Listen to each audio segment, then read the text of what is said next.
Vamos falar hoje sobre o transtorno opositor desafiador, bastante frequente em crianças. O Dr. Frederico vai dar pra gente aqui uma explicação do que é o transtorno e como identificar e também possíveis tratamentos para esse transtorno. Dr. Frederico, esse transtorno parece que tem sido bastante frequente, né? Sim, é verdade. O transtorno opositor desafiador está tendo uma incidência de aproximadamente 6% na população. É semelhante ao transtorno de déficit de atenção e hiperatividade.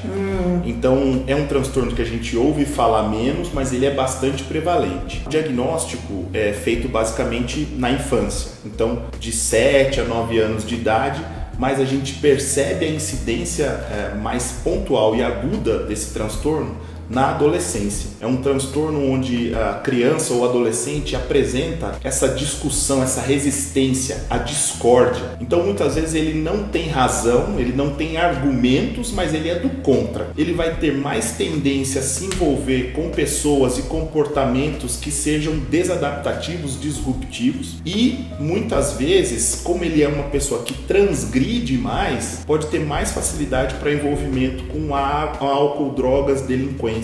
E de modo geral, eles são dominados por uma impulsividade maior? Impulsividade e muita raiva, explosões de raiva. Então o manejo é muito difícil. Como é uma pessoa que se dispersa rápido, ele vai lá e vai provocar o amiguinho, ele pode se levantar na sala de aula, fazer algum tipo de bagunça, alguma coisa assim. Então é uma pessoa que naturalmente vai tendo mais confrontos com as autoridades, com o professor, com figuras de autoridade. Então tá toda hora na diretoria, tá toda hora tomando bronca, tá toda hora os pais na escola. Então isso vai gerando essa animosidade no comportamento, né? E essa coisa da resistência à autoridade. Por quê? É uma pessoa que naturalmente já fica numa posição ou defensiva ou fica numa posição agressiva, de ataque, né? Porque ela tá o tempo todo alerta. Se alguém vai chegar para falar com ela, né? Vai chegar para falar comigo, vai chegar para me repreender, para me dar uma bronca, para me censurar. Então o que eu faço? Ou eu já te ataco preventivamente, ou eu fico extremamente reativo. E se você tem um adolescente que tem esse comportamento opositor e desafiador, o mecanismo de família fica todo prejudicado. Então,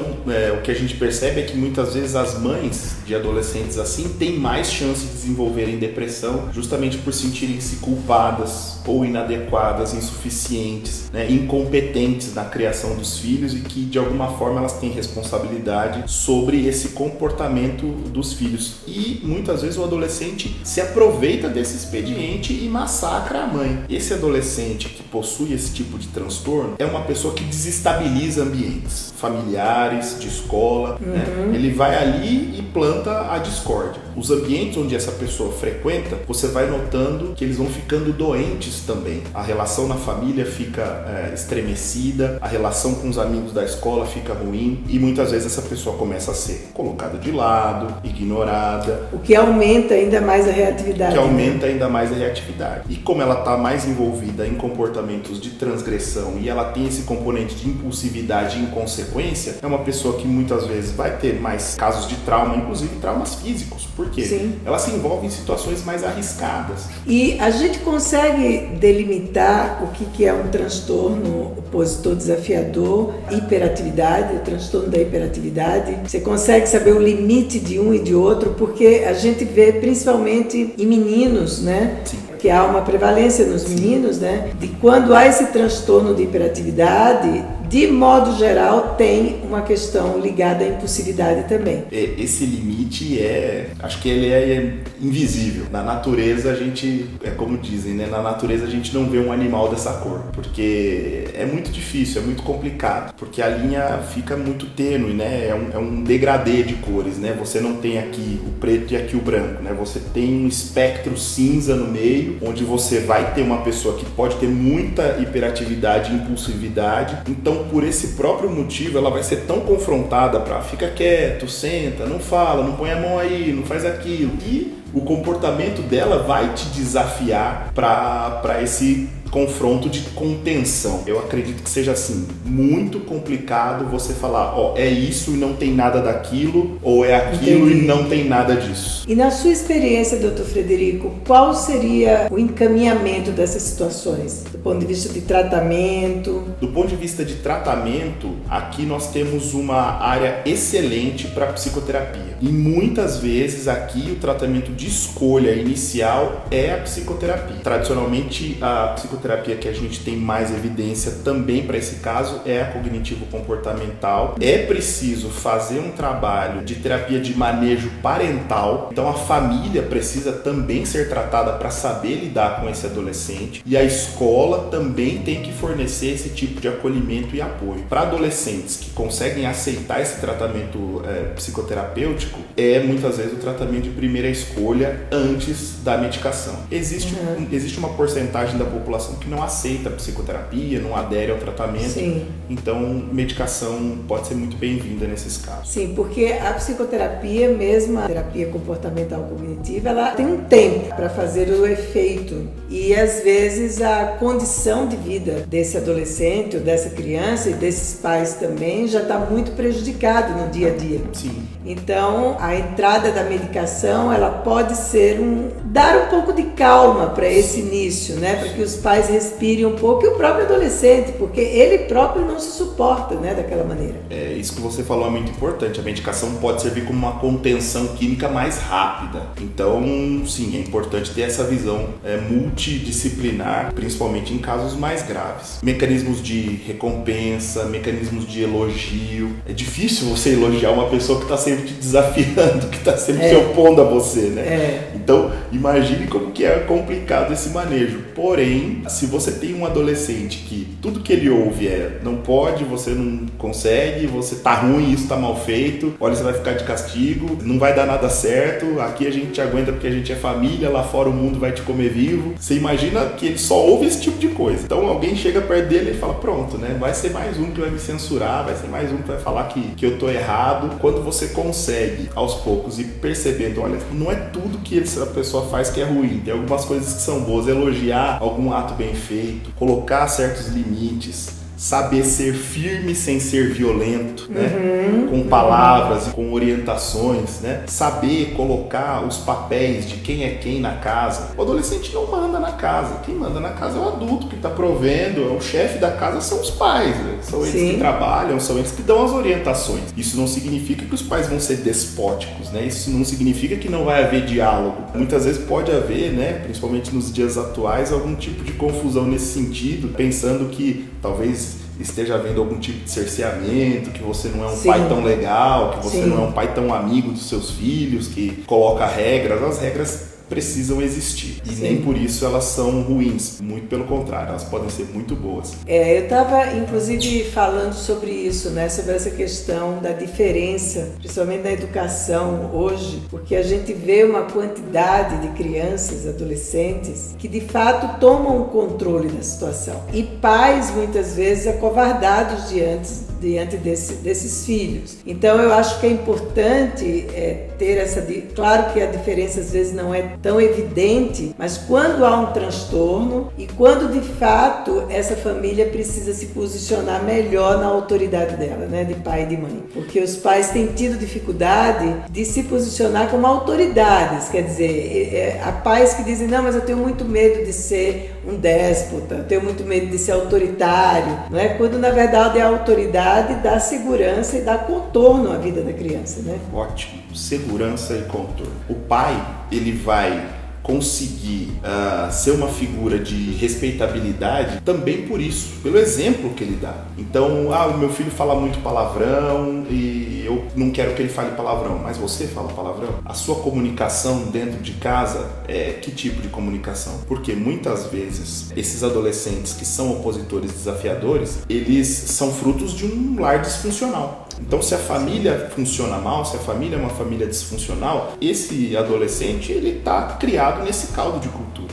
Então ele não vai simplesmente mandar que o filho faça alguma coisa e ele vai fazer totalmente o contrário. O filho dele vai ver que ele faz aquilo pelo bem de toda a casa, né? E não é ele obter as coisas que ele quer através da birra, da briga, da raiva. E na criança, muitas vezes você pode perceber um comportamento que pode ser uma birra, que não chega a ser o transtorno, mas é uma birra e que com o tempo passa. A criança, muitas vezes, ela não sabe se expressar. Na infância mesmo, ela não sabe dizer que ela quer alguma coisa, ela não sabe manifestar que ela deseja estar numa situação diferente, então ela chora, ela grita, ela cai no chão. E com o tempo que ela vai amadurecendo, ela vai aprendendo outras formas de se comunicar, né? E a birra vai ficando para trás. E as crianças muitas vezes aprendem até mais cedo, elas sabem com quem que ela vai fazer birra. Sim. Ela sabe que se ela chorar pra vovó, não vai dar certo, que a vovó nem liga. Ah, mas se ela chora pro titio, por exemplo, o titio vai, pega no colo e tal. Então não é uma coisa que mereça atenção médica. Sim. É uma coisa que faz parte de alguma fase do desenvolvimento e passa. Já o transtorno opositor desafiador é uma coisa que merece atenção,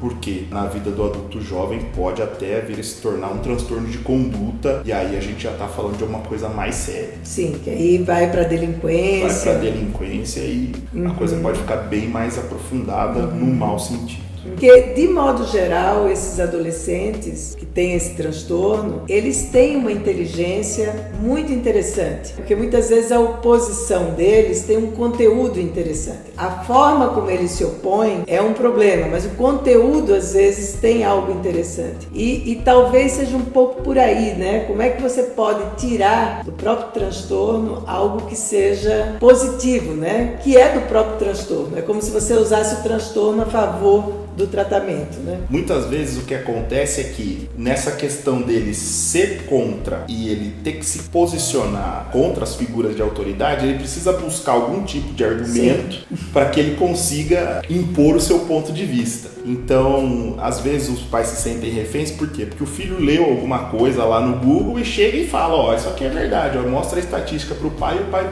Sim. Tô sem resposta. Sim. Né?